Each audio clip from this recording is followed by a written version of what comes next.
Всем привет, меня зовут Веруша, и в этом видео я буду говорить про женщин-нарциссов, точнее, наверное, нарциссок. Что делать мужчине, который влюбился в такую? Небольшая подсказка. На этом этапе раннем еще можно очень сильно подумать, и потому что страдания в дальнейшем обеспечены. Это называется приручить собаку, которая тебя будет постоянно кусать. Что делать мужчине, который уже в отношениях с такой женщиной, или, может быть, она вообще является его женой? Нередко я читаю в комментариях от мужчин, что именно с такой личностью находится. Сегодня я буду раскрывать этот портрет, как узнать, чем отличается, чем женщина-нарцисс отличается от мужчины-нарцисса. Вообще в обществе принято считать, конечно, что в большинстве своем женщины страдают в отношениях с мужчиной-нарциссом, и эта тема очень активно обсуждается, что нельзя сказать про обратную сторону, когда мужчина сталкивается с такой женщиной. Но вы знаете, когда я готовилась к видео, я поняла, что, мне кажется, много женщин, они даже не подозревают о своем, скажем так, диагнозе, о том, что они являются нарциссами.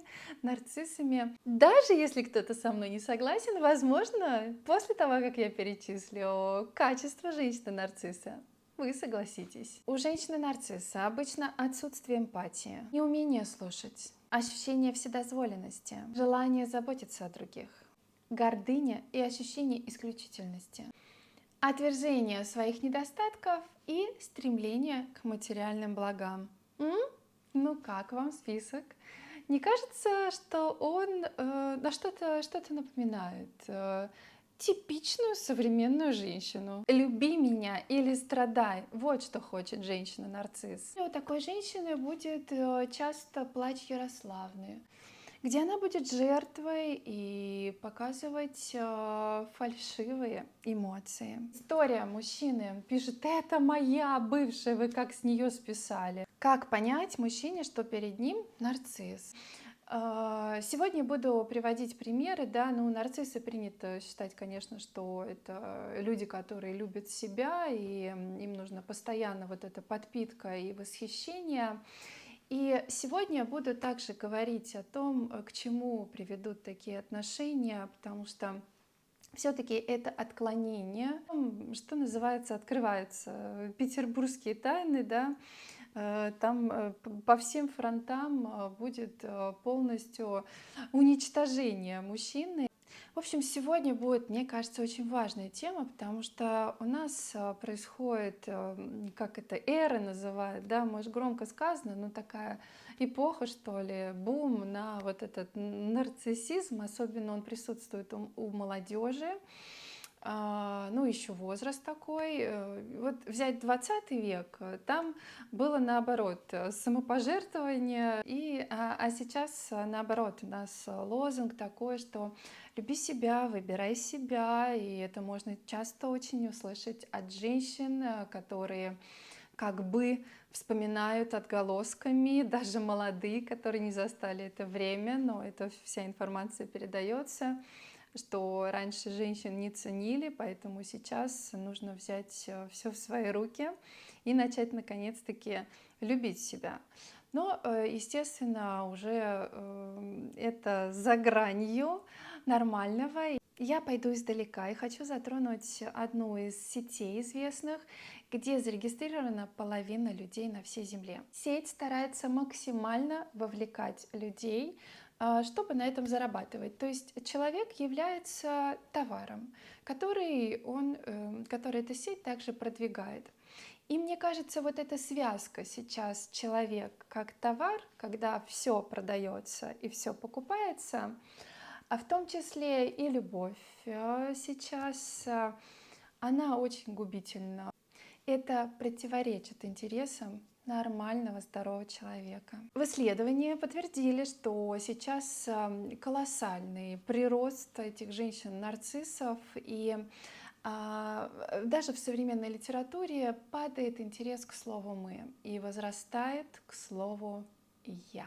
Считается, что у здорового человека психически мозг всегда будет приписывать, что он лучше, он чуть успешнее, у него больше возможностей. Вообще 75% людей считают себя чуть лучше, чем другие. Это нормально. Нарциссизм — это психическое расстройство, которое характеризуется чрезмерной любовью к себе, повышенной самооценкой и желанием быть в центре внимания. Когда человек сосредоточен исключительно на своих желаниях, разделяет этих нарциссов, это грандиозные, которым нужно постоянное восхищение, и децитарные, что-то такое, это нарциссы, которые имеют в себе кучу противоречий.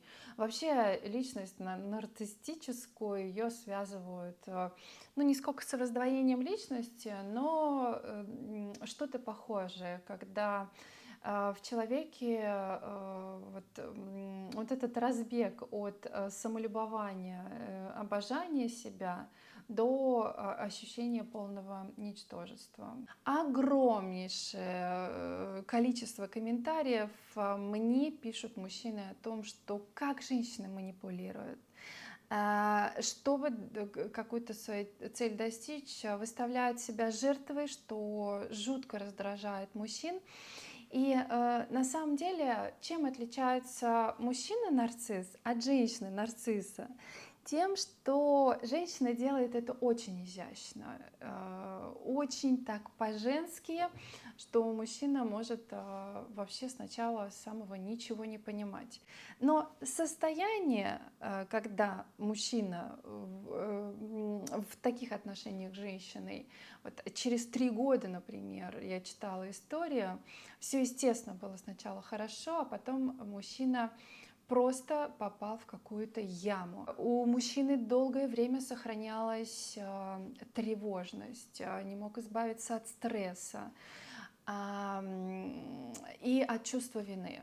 То есть что делают люди-нарциссы? Они поселяют в другом человеке чувство вины. Так выставляет, что тебе уже порой кажется, что действительно с тобой что-то не так. Психологи считают, что такие люди, нарциссы, они живут с пустотой внутри, которую заполнить очень сложно. И я читала историю мужчины, который начал встречаться с женщиной нарцисской, да, и он, конечно, сначала не понимал, потом начал понимать, что что-то не так. Но ему казалось, он закрывал глаза, ему казалось, что его любви большой к ней хватит на их двоих.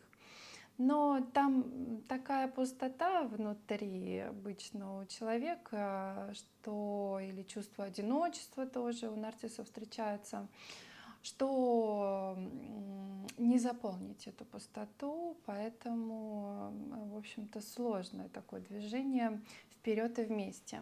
Есть такое мнение, что человека сложно или нельзя изменить, но можно научить с собой обращаться. И есть категория нарциссов, которые знают, что могут испытывать стыд, знают, что они поступили как-то нехорошо.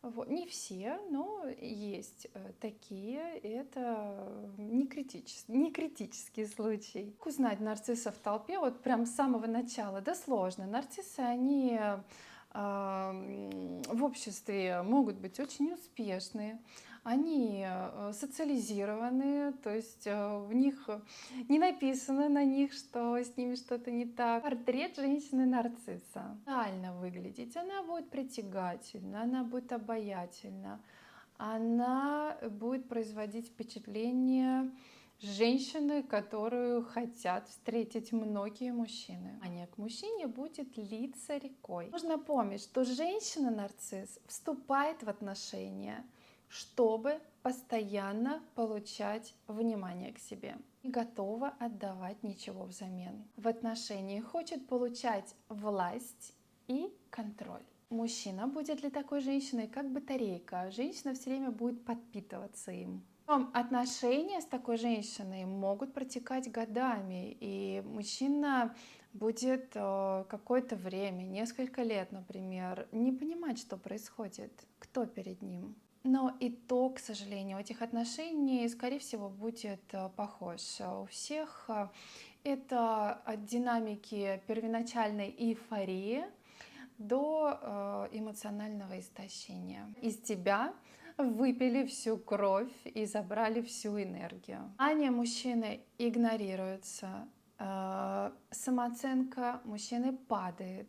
Мужчина захочет разорвать отношения с такой женщиной, а она так просто не даст это сделать. Она будет очень агрессивна и мстительна даже. Вот что пишет мужчина, который ощутил на себе это влияние женщины-нарцисса. Вы постоянно будете чувствовать себя униженным. Ваше мнение не имеет значения. Вы будете испытывать необъяснимую вину, может быть, за все. Вас будут постоянно держать под контролем. Стресс и тревога с такой женщиной будет просто зашкаливать. Окружающие будут говорить, что вы изменились, вы какой-то не такой, в действительности во вдруг. И уверенность будет просто на дне. Бывают отношения, когда вот люди встретились и все в плюсе.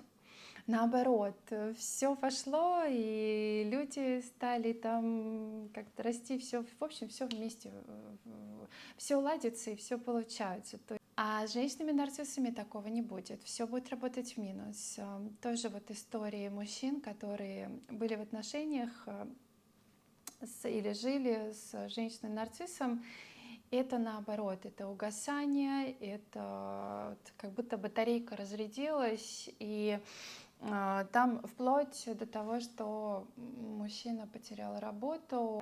Если вас тревожит мысль о том, что вы, может быть нарциссом, значит, с вами все в порядке. И вам кажется, что вокруг все нарциссы, значит, здесь стоит все-таки провериться. А то, что я перечислила сегодня в видео, кажется, как будто очень много сейчас окружает таких женщин, мужчин, потому что мне часто пишут, что женщины не готовы любить и не хотят.